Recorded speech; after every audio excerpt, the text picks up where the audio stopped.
Hey guys, I'm Sarah and I'm going to be making a ginger nut recipe today. Now, thank you to Isabel Jackson from the Budget Busters Facebook group for showing me this recipe. It's one that comes with a nice little bit of history and I'll tell you about that later on, but we'll get on with the recipe first. Now this is quite a simple recipe. We want 3.5 cups of flour. So we want half a cup of butter. Sorry Mrs Barnard, I'm using tablespread. 1.5 cups of brown sugar. Now obviously this is not a health food. Isabel actually gave me a couple of tips. If you wanted to try and make it a little bit healthier, you could maybe replace the sugar with coconut sugar. This also has golden syrup in it as well. The golden syrup, you could look at replacing it with rice malt. But I mean, also in a lot of recipes you can just get away with reducing the sugar down. I'm not sure how well this would work in this one, but you know, as it's a historical recipe, I'm staying true to it today. Now we want 2.5 tablespoons of ginger. So I'm gathering this is going to be quite gingery, which suits me because I absolutely love ginger flavoured stuff. Not savoury. Savoury ginger I can't handle, but sweet stuff like ginger crunch, ooh yeah. Now the health kick continues with 2 cups of golden syrup. Oh, now before I forget, so originally I was just given a list of ingredients and I looked up the one that made the most sense technique wise. There's not a lot of places that actually give you the technique, but one place that made the most sense was you rub the butter into the dry ingredients.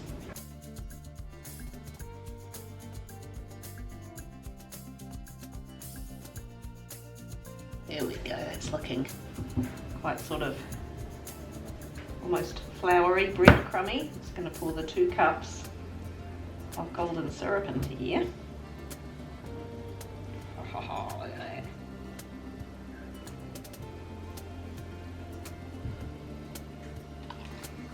A river of golden syrup. It's a river of golden syrup. As I say, I imagine this would have been quite the energy boost for troops off at war.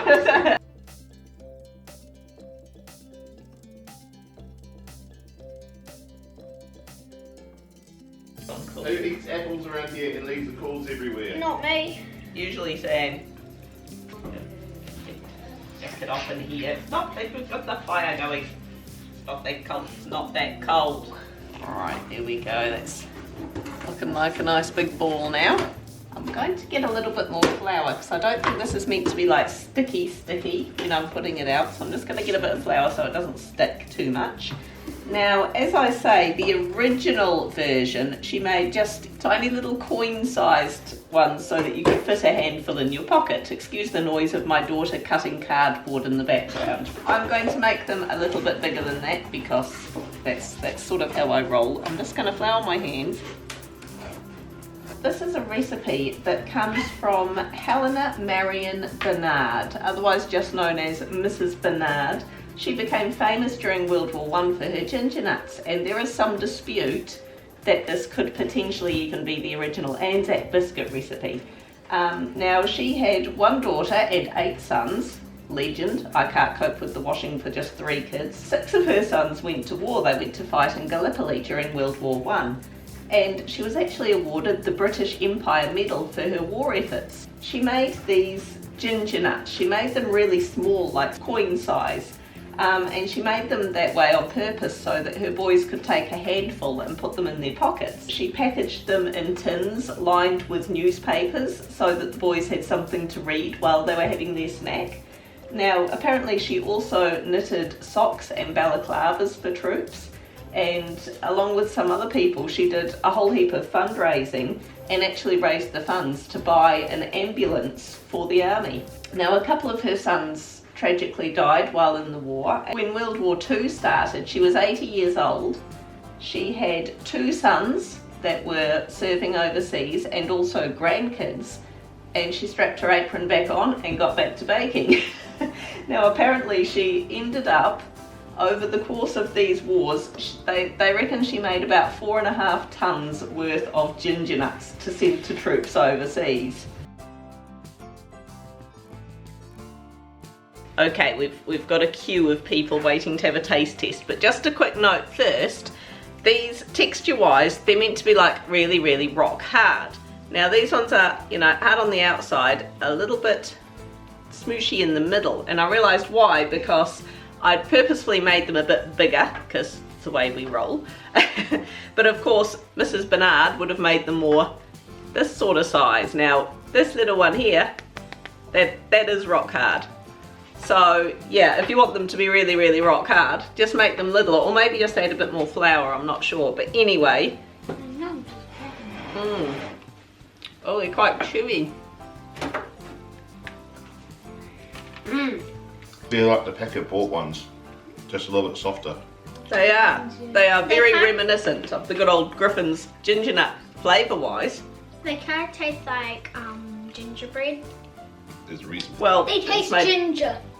Funny that. Hey Dad, how are they You meant dunked to. in coffee? Everyone dunk it in Dad's coffee. Holding together well. Another note, use baking paper or something, because I had to really chisel these off the, the baking tray. I mean, they taste like the factory ones. They do, flavour-wise. Oh, yeah. Bang on. They're nice and gingery, yummy. I mean, texture-wise, I really like them. They're chewy. Oh yeah, these will be great for lunch boxes.